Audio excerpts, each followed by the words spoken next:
ನಮಸ್ಕಾರ. ಇವತ್ತು ನಾನು ಯಾವ ಟಾಪಿಕ್ ಬಗ್ಗೆ ಮಾತಾಡ್ತಾ ಇದ್ದೀನಪ್ಪ ಅಂತ ಹೇಳಿದ್ರೆ, ಬೆಳಗ್ಗೆ ಎದ್ದ ಕೂಡಲೇ ನಾವು ಏನನ್ನಾದರೂ ಆಲೋಚನೆ ಮಾಡ್ತಾ ಇದ್ದರೆ ಅದು ನಮ್ಮ ಬ್ರೈನಿಗೆ ಹೇಗೆ ಅಫೆಕ್ಟ್ ಆಗುತ್ತೆ, ನಾವು ಹೇಗೆ ಕೆಟ್ಟದನ್ನು ಮ್ಯಾನಿಫೆಸ್ಟ್ ಮಾಡ್ತೀವಿ ಅನ್ನೋದ್ರ ಬಗ್ಗೆ ಇವತ್ತು ಮಾತಾಡ್ತಾ ಹೋಗ್ತೀನಿ. ನೋಡಿ, ಮನುಷ್ಯನ ಸಹಜ ಗುಣ ಏನಪ್ಪ ಅಂತ ಹೇಳಿದರೆ, ನಾವು ಎದ್ದ ಕೂಡಲೇ ಏನು ನಮ್ಮ ಹತ್ರ ಇರಲ್ವೋ ಅಥವಾ ಏನಾದರೂ ಒಂದು ಆಲೋಚನೆಯನ್ನು ಮಾಡ್ತಾನೆ ಇರ್ತೀವಿ. ನಾನು ಕಳೆದ ಸಂಚಿಕೆಯಲ್ಲಿ ಸುಪ್ತ ಮನಸ್ಸಿನ ಬಗ್ಗೆ ಮಾತಾಡ್ತಾ ಇದ್ದೆ. ನಮ್ಮ ಸುಪ್ತ ಮನಸ್ಸು ನಾವು ಮಲಗೋಕ್ಕಿಂತ 1 ಅವರ್ ಮುಂಚೆ ಎದ್ದಾದಮೇಲೆ 1 ಅವರ್ ಆದಮೇಲೆ ತುಂಬ ಆ್ಯಕ್ಟಿವೇಟ್ ಆಗಿರುತ್ತೆ. ಹಾಗಾಗಿ ದಯವಿಟ್ಟು ನಿಮ್ಮ ಮೊಬೈಲ್ ಫೋನ್ ಆಗಿರಲಿ ಅಥವಾ ನಕಾರಾತ್ಮಕ ಆಲೋಚನೆಗಳನ್ನು ಮಾಡಬೇಡಿ ಅಂತ ಹೇಳಿದೆ. ಹೌದು, ಇವತ್ತು ಕೂಡ ಹೇಗೆ ನಾವು ಬೆಳಗ್ಗೆ ಎದ್ದ ಕೂಡಲೇ ಏನನ್ನು ಯೋಚನೆ ಮಾಡ್ತೀವೋ ಅದು ನಮ್ಮ ಲೈಫಿನ ರಿಯಾಲಿಟಿ ಆಗುತ್ತೆ. ನೋಡಿ, ಪ್ರತಿಯೊಂದು ಆಲೋಚನೆಗೆ ಅದರದೇ ಆದ ವೈಬ್ರೇಷನ್ ಇರುತ್ತೆ. ಯಾವಾಗಲೂ ನೋಡಿ, ಇವಾಗ ನೀವೆಲ್ಲೋ ಒಂದು ಜಾಗಕ್ಕೆ ಹೋಗಬೇಕು ಅಂತ ಒಂದು ಅಂದ್ಕೊಂಡು ಕೂಡಲೇ ನೀವು ಅಲ್ಲಿಗೆ ಹೋಗ್ತೀರಾ, ಅಥವಾ ಯಾರಿಗೂ ಕಾಲ್ ಮಾಡಬೇಕು ಅಂತ ಅಂದ್ಕೋತೀರಾ, ಅಂದ್ಕೊಂಡು ಕೂಡಲೇ ಅದನ್ನು ಮಾಡ್ತೀರಾ. ಎಷ್ಟೋ ಸತಿ ನಿಮ್ಮ ಜೀವನದಲ್ಲಿ ನೀವು ಏನನ್ನು ಅಂದ್ಕೋತೀರೋ ಅದನ್ನು ಮಾಡಿದ್ದು ಎಷ್ಟೊಂದು ಉದಾಹರಣೆಗಳಿದೆ. ಹಾಗೆ ನೀವು ಎದ್ದ ಕೂಡಲೇ ನೀವು ಏನನ್ನಾದರೂ ಯೋಚನೆ ಮಾಡ್ತಾ ಇದ್ದರೆ ಅದಕ್ಕೆ ತುಂಬಾ ಆಕರ್ಷಿಸೋ ಶಕ್ತಿ ಇರುತ್ತೆ. ಆದರೆ ನಾವೇನು ಮಾಡ್ತೀವಿ, ಎದ್ದ ಕೂಡಲೇ ನಮ್ಮಲ್ಲಿ ಒಂದು ವಾಯ್ಡ್ ಇರುತ್ತೆ. ನಾವು ಎದ್ದ ಕೂಡಲೇ ಏನು ಮಾಡಬೇಕಪ್ಪ ಅಂತ ಹೇಳಿದರೆ, ಆ ದಿನವನ್ನು ಗ್ರ್ಯಾಟಿಟ್ಯೂಡಿಂದ ಶುರು ಮಾಡಬೇಕು.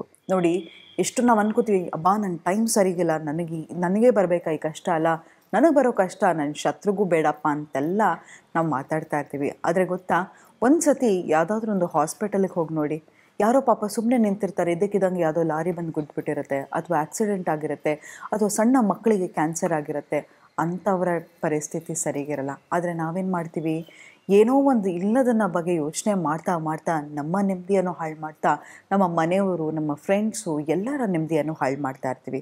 ನೋಡಿ, ನಾವು ಹೇಗಿರಬೇಕಪ್ಪ ಅಂತ ಹೇಳಿದ್ರೆ, ನಾವು ರೂಮಿಗೆ ಎಂಟರ್ ಆಗ್ತಿದ್ದಂಗೆ ವಾವ್, ಅವನ ವೈಬ್ರೇಷನ್ ಎಷ್ಟು ಚೆನ್ನಾಗಿದೆ, ಯಾವಾಗಲೂ ಆತ ಪಾಸಿಟಿವ್ ಅಂತ ಇರ್ತಾನೆ, ಯಾವಾಗಲೂ ಎಷ್ಟು ಒಳ್ಳೆಯ ಯೋಚನೆಗಳನ್ನು ಮಾಡ್ತಾ ಇರ್ತಾನೆ, ಒಳ್ಳೆಯ ಯೋಚನೆಗಳನ್ನು ಮಾತಾಡ್ತಾ ಇರ್ತಾನೆ, ಆ ಥರ ಪಾಸಿಟಿವ್ ಆಗಿರಬೇಕಪ್ಪ ನಾವುವೇ ಅಂತ ಅನಿಸ್ಬೇಕು. ಹಾಗೆ ಇರಬೇಕು. ಅದು ಬಿಟ್ಬಿಟ್ಟು ಸಣ್ಣ ಸಣ್ಣ ವಿಷಯಕ್ಕೂ ನಾವು ಯಾವಾಗ ತುಂಬಾ ಆಲೋಚನೆ ಮಾಡ್ತಾ ಹೋಗ್ತೀವೋ ನಮ್ಮ ಹೆಲ್ತು ಕೂಡ ಅಪ್ಸೆಟ್ ಆಗುತ್ತೆ, ನಮ್ಮ ವೈಬ್ರೇಷನ್ ಕೂಡ ಕಡಿಮೆ ಆಗ್ತಾ ಹೋಗುತ್ತೆ. ಹಾಗಾಗಿ ನಾವು ಪಾಸಿಟಿವಿಟಿಯಿಂದ ಇರಬೇಕು, ಪಾಸಿಟಿವ್ ವೈಬ್ರೇಷನಿಂದ ಇರಬೇಕು ಅಂತ ಹೇಳಿದರೆ, ಒಂದು ಸೀಕ್ರೆಟನ್ನು ನಾನು ನಿಮಗೆ ಹೇಳೋಕ್ಕೆ ಇಷ್ಟಪಡ್ತೀನಿ. ಏನಪ್ಪ ಅಂತ ಹೇಳಿದರೆ, ನೀವು ಯಾವುದೇ ಥರ ಪರಿಸ್ಥಿತಿಯಲ್ಲಿ ಇರಲಿ, ಆಯಿತಾ? ನೋಡಿ, ಅದು ನಿಮ್ಮದು ಅಂತ ಆಗಿದ್ದರೆ ನೀವು ಅದರಿಂದ ದೂರ ಹೋದರೂ ಅದು ನಿಮ್ಮನ್ನು ಹುಡ್ಕೊಂಡು ಬರುತ್ತೆ.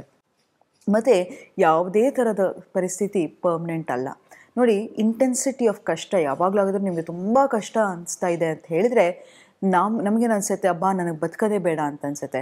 ಆದರೆ ಒಂದು ವಾರ ಆದಮೇಲೆ ನಮಗೆ ಆ ಇಂಟೆನ್ಸಿಟಿ ಆಫ್ ಎಮೋಷನ್ ಕಡಿಮೆ ಆಗ್ತಾ ಆಗುತ್ತೆ. ಒಂದು ತಿಂಗಳಾದಮೇಲೆ ಅದು ಹೌದು, ಐ ವೆಂಟ್ ಥ್ರೂ ದ್ಯಾಟ್ ಅಂತ ಅನಿಸುತ್ತೆ.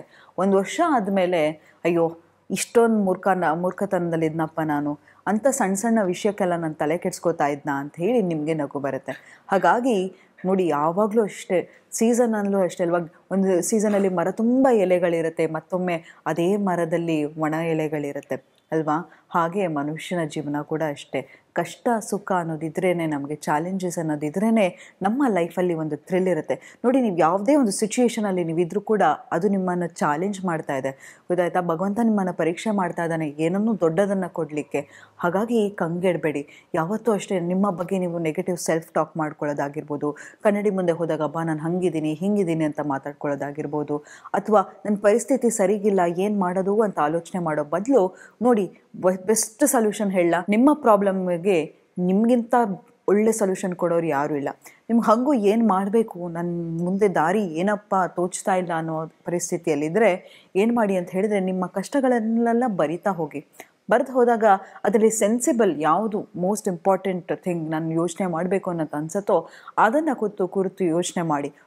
ಒಂದು ವೀಕ್ ನಂತರ ಕೂಡ ಅದಕ್ಕೆ ಏನು ಪಾಸಿಬಲ್ ಸೊಲ್ಯೂಷನ್ಸ್ ಇರಬಹುದು ಅನ್ನೋದ್ರ ಬಗ್ಗೆ ಜಾಟ್ ಡೌನ್ ಮಾಡ್ತಾ ಹೋಗಿ. ಮತ್ತು ಒಂದು ಸೊಲ್ಯೂಷನ್ ಹೇಳ್ತೀನಿ, ಈ ತಪ್ಪನ್ನು ನಾನು ಕೂಡ ಮಾಡಿದ್ದೀನಿ.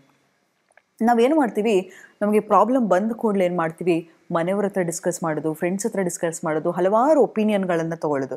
ಅವರು ಒಪಿನಿಯನ್ ಹೇಗೆ ಕೊಡ್ತಾರಪ್ಪ ಅಂತ ಹೇಳಿದರೆ, ಅವರಿಗೆ ಯಾವುದು ಸರಿ ಅನಿಸುತ್ತೋ ಅಥವಾ ನಿಮ್ಮನ್ನು ಇಂಪ್ರೆಸ್ ಮಾಡಲಿಕ್ಕೆ ನಿಮಗೆ ಏನು ಬೇಕೋ ಅದನ್ನು ಹೇಳ್ತಾ ಹೋಗ್ತಾರೆ ಹೊರತು, ಯಾವಾಗಲೂ ಅಷ್ಟೇ ಕೆಲವು ಸತಿ ಏನು ಮಾಡ್ತೀವಿ, ನಮ್ಮ ತಪ್ಪಿದ್ರೂ ನಮ್ಗೆ ಅರಿವಾಗಿರಲ್ಲ.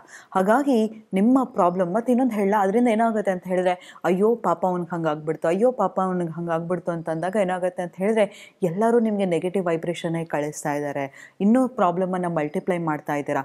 ಅದ್ರ ಬದಲಾಗಿ ನಿಮಗೆ ಅನಿಸಿದ್ರೆ, ತುಂಬಾ ನಿಮಗೆ ಯಾರ ಹತ್ರನೂ ಮಾತಾಡಬೇಕು ಅಂತ ಅನಿಸಿದಾಗ ಖಂಡಿತವಾಗ್ಲೂ ಮಾತಾಡಿ. ಆದರೆ ಅದನ್ನು ನೀವೇ ಸೊಲ್ಯೂಷನ್ ಹುಡುಕ್ಬೋದು ಅಂತ ಅನ್ಸೋದಾದರೆ, ನೀವೇ ಅದಕ್ಕೆ ಪ್ರಾಬ್ಲಮಿಗೆ ಸೊಲ್ಯೂಷನನ್ನು ಹುಡುಕ್ತಾ ಹೋಗಿ. ಮಲ್ಟಿಪಲ್ ಪೀಪಲ್ ಹತ್ರ ಡಿಸ್ಕಸ್ ಮಾಡಿ ಮಲ್ಟಿಪಲ್ ಸಜೆಷನ್ ತಗೊಳ್ಳೋದಕ್ಕಿಂತ ನಿಮ್ಮ ಜೊತೆಗೆ ನಿಮ್ಮ ಕನೆಕ್ಷನನ್ನು ಬೆಳೆಸ್ಕೊತಾ ಹೋಗಿ. ನೋಡಿ, ಪ್ರತಿ ಸತಿ ನೀವು ಮಲಗುವಾಗ ನಿಮ್ಮ ಆತ್ಮಕ್ಕೆ ಕೇಳಿ, ನನಗೆ ಏನು ಗೈಡೆನ್ಸ್, ನನಗೆ ಈ ಭೂಮಿಗೆ ಯಾಕೆ ಬಂದಿದ್ದೀನಿ, ದ ಪರ್ಪಸ್ ಆಫ್ ಲೈಫ್ ಏನು, ನನಗೆ ಏನು ಅರಿವು ಮೂಡಿಸ್ತೀಯಾ, ಹೀಗೆ ನಿಮ್ಮನ್ನು ನೀವು ಕ್ವಶನ್ ಮಾಡ್ಕೋತಾ ಹೋಗಿ. ಈ ಅವೇರ್ನೆಸ್ ಯಾವಾಗ ಬರುತ್ತಪ್ಪ ಅಂತ ಹೇಳಿದ್ರೆ ಮೆಡಿಟೇಷನ್. ನಾನು ಯಾವಾಗಲೂ ಹೇಳ್ತಾ ಇದ್ದೆ, ಒಂದು ಡಿವೈನ್ ಕನೆಕ್ಷನ್ ನಿಮ್ಮ ಸೋಲ್ ಜೊತೆ ಬೆಳೆಸ್ಕೋತಾ ಹೋಗಿ. ಯಾವಾಗ ನಿಮ್ಮೊಟ್ಟಿಗೆ ನೀವು ಒಂದು ಕನೆಕ್ಷನನ್ನು ಬೆಳೆಸ್ಕೋತಾ ಹೋಗ್ತಿರೋ, ಖಂಡಿತವಾಗ್ಲೂ ಎಲ್ಲ ಪ್ರಾಬ್ಲಮ್ಗೆ ಸೊಲ್ಯೂಷನ್ ಸಿಗ್ತಾ ಹೋಗುತ್ತೆ. ಹಾಗಾಗಿ ಮಲಗೋಕ್ಕಿಂತ ಮುಂಚೆ ನಿಮ್ಮ ಸೋಲಿಗೆ ಕೇಳಿ, ಏನು ನಾನು ನನಗೆ ಆಗ್ತಾ ಇರೋ ಪ್ರಾಬ್ಲಮಿಗೆ ಏನು ಅವೇರ್ನೆಸ್ ಇದೆ, ನನಗೇನು ಪಾಠ ಕಲಿಸ್ತಾ ಇದೆಯಾ ಅಂತ ಈಗ ಪ್ರತಿ ಸತಿ ನೀವು ಕೇಳ್ತಾ ಹೋದಾಗ ನಿಮ್ಮ ಪ್ರಾಬ್ಲಮಿಗೆ ನಿಮಗೆ ಗೊತ್ತಿಲ್ಲದ ಹಾಗೆ ನಿಮ್ಮ ಸುಪ್ತ ಮನಸ್ಸಿನಿಂದ ಸೊಲ್ಯೂಷನ್ ಸಿಗ್ತಾ ಹೋಗುತ್ತೆ. ಹಾಗಾಗಿ ಯಾವುದೇ ತರಹ ಅದೊಂದು ಪ್ರಾಬ್ಲಮ್ ಇದ್ದರೂ ಅದನ್ನು ಬೆಳಗ್ಗೆ ನೆನೆಸ್ಕೊಳ್ಳಿಕ್ಕೆ ಹೋಗಬೇಡಿ. ಅದ್ರ ಬದಲಾಗಿ ಗ್ರ್ಯಾಟಿಟ್ಯೂಡಿಂದ ಶುರು ಮಾಡಿ. ನಿಮ್ಮ ಇಡೀ ದಿನ ಅದ್ಭುತವಾಗಿರುತ್ತೆ. ಮತ್ತು ಮೆಡಿಟೇಷನನ್ನು ಪ್ರಾಕ್ಟೀಸ್ ಮಾಡಿ, ಯಾಕಂತ ಹೇಳಿದರೆ ಅದು ನಿಮ್ಮ ಸೋಲ್ ಜೊತೆಗೆ ಒಂದು ಡಿವೈನ್ ಅಪಾಯಿಂಟ್ಮೆಂಟ್. ಸೊ ಹಾಗಾಗಿ ಅದನ್ನು ಮಿಸ್ ಮಾಡ್ಕೊಳ್ಳಿಕ್ಕೆ ಹೋಗಬೇಡಿ. ಎದ್ದ ತಕ್ಷಣ ನೀವು ಯಾವುದಕ್ಕೆ ಗ್ರೇಟ್ಫುಲ್ ಆಗಿದ್ದೀರಾ ನೋಡಿ. ಎಷ್ಟೋ ಜನಕ್ಕೆ ಎದ್ದೇಳೋಕ್ಕಾಗಲ್ಲ, ಮಲಗಿದ್ರೆ ನಿದ್ದೆ ಬರಲ್ಲ, ಇಂಥ ಹಲವಾರು ಪ್ರಾಬ್ಲಮ್ ಇರುವಾಗ ನಿಮ್ಮ ಲೈಫು ತುಂಬಾ ಅದ್ಭುತವಾಗಿದೆ. ಚಿಕ್ಕ ಚಿಕ್ಕ ವಿಷಯಕ್ಕೆ ಆಲೋಚನೆ ಮಾಡ್ತಾ ಹೋಗಬೇಡಿ. ನಾನು ಲಾಸ್ಟ್ ಟೈಮ್ ಹೇಳಿದ್ದೆ, ಓವರ್ ಥಿಂಕಿಂಗ್ ಆಗ್ತಾಯಿದ್ರೆ ಅದಕ್ಕೆ ಒಂದು ಸ್ಪೆಸಿಫಿಕ್ ಟೈಮ್ ಕೊಟ್ಟು ಆ ಟೈಮಲ್ಲಿ ಯೋಚನೆ ಮಾಡ್ತಾ ಹೋಗಿ. ಯಾವುದು ನಿಮ್ಮದಾಗಿರುತ್ತೋ ಅದು ನಿಮ್ಮನ್ನು ಹುಡ್ಕೊಂಡು ಖಂಡಿತವಾಗ್ಲೂ ಬಂದೇ ಬರುತ್ತೆ.